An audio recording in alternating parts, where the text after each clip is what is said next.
Hi everyone, we're going to pick up with our read aloud where the mountain meets the moon. And since I thought some of us might have missed the last chapter or not quite remember it, I'm actually going to backtrack one chapter and we are going to reread chapter 11 in the story. So at this point, Minli has found the dragon and she is working to cut all of the rope that was holding him down in the water. Chapter 11. It took a long time for Minli to cut all the twine root rope that bound the dragon. For some knots, she had to swim underwater and cut through the waving grasses. As she popped in and out of the water, cutting, she told the dragon all about her village, the goldfish, and how she had just started her journey. I'm Minli, she said to the dragon. What's your name? Name? The dragon asked slowly. I do not think I have a name. Everyone has a name, Minli said. When you were born, didn't someone give you a name? When I was born? The dragon asked, thinking hard. Yes, Minli said, again thinking that this dragon was very different from any dragon she had ever heard about. What did they call you when you were born? The story of the dragon. When I was born, I remember two voices speaking. Master, one voice said, this is magnificent. The dragon is almost alive. Add more water to the inkstone, another voice said. This voice was near my head. I felt the warm air of his breath. And speak quietly. You will wake the dragon. I am sorry, master, the first voice said in a more subdued tone. It is only that this painting is most amazing, even for such a skilled artist as you. This dragon painting will bring great honor to the village when we present it to the magistrate. Waste it on the magistrate, the master said under his breath, so softly that only I could hear. A conceited, self-important man who, when only the imperial family is allowed to use the image of a dragon, commissions one. Now that his son has married the king's daughter, Magistrate Tiger will do anything to flaunt his power and overstretch his authority. But this painting will buy his favor and free the village from his unfair taxes. What, master? The apprentice said. Nothing, the master said. Only that I have painted this dragon on the ground, not flying in the sky like all other dragons. Perhaps the magistrate will see how his wealth weighs him down. I doubt the magistrate will understand that meaning, master, the apprentice said. True, the master said, but the dragon should still please him. I will prepare for his visit. The painting is finished. Clean the brushes and take great care with my special inkstone. It is one of a kind, the only inkstone that was able to be made from a rock my master cut from a mountain far from here. He never told anyone which mountain, so we can never make another. Yes, master, the apprentice said, but the dragon. Yes, the master said. Is it finished? The apprentice asked. You have not painted the eyes. As a painting it is finished, the master said. Young apprentice, I will have much to teach you. And I heard the voices and footsteps fade away. It was a strange feeling. I felt the warm light of the sun running over my skin, but my arms and legs were frozen. I could hear the wind rustling leaves in the trees and birds hopping on the ground, but I saw nothing. Time passed. I only knew because the air grew colder. I heard footsteps coming toward me, many of them, so I knew it was a whole procession of people. As you requested, Your Magnificence, a voice said. I recognized it as the master's. May I present this, which I humbly painted in tribute to the great magistrate's rule?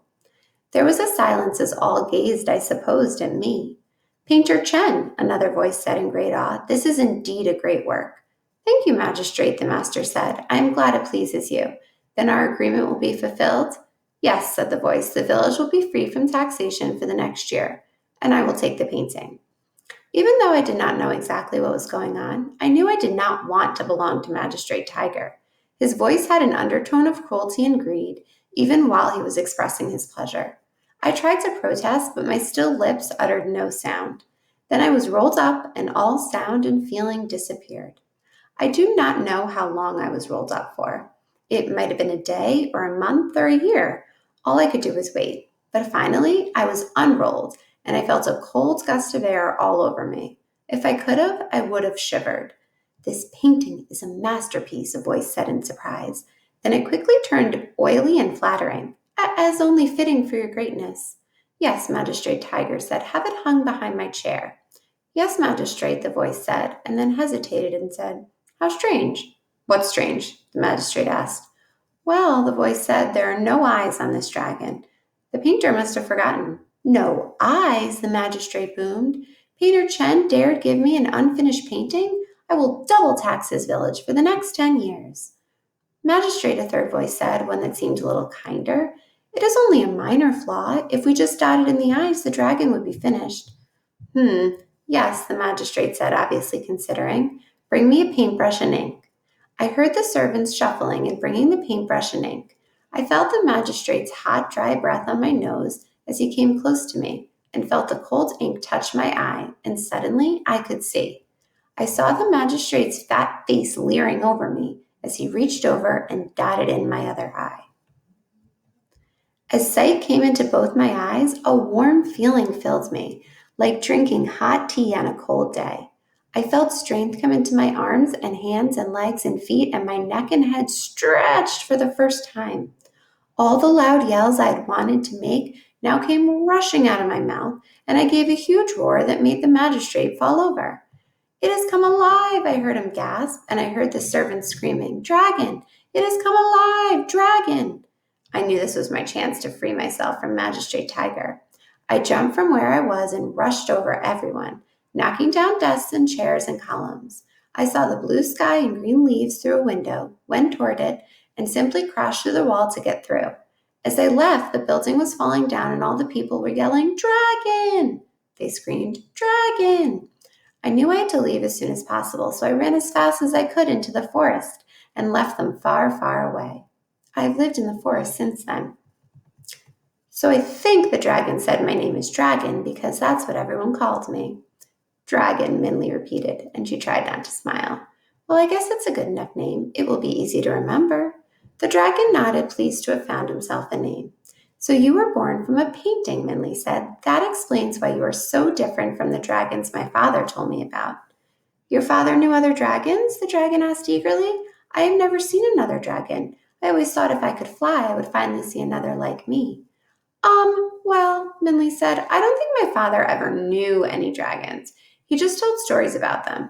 Most people think dragons are just in stories. You are the only dragon I've ever met. Oh, the dragon said sadly, and I am not even a real dragon. All this time, Minley had been cutting the twine ropes. At that very moment, Minley cut the last rope and rubbed the dragon's arm. You're the only dragon I've ever met in real life, she said, and you feel real to me. So I think you're a real dragon, or at least real enough. Anyway, if we're going to Neverending Mountain together, let's at least be real friends. Yes, Dragon agreed, and they both smiled.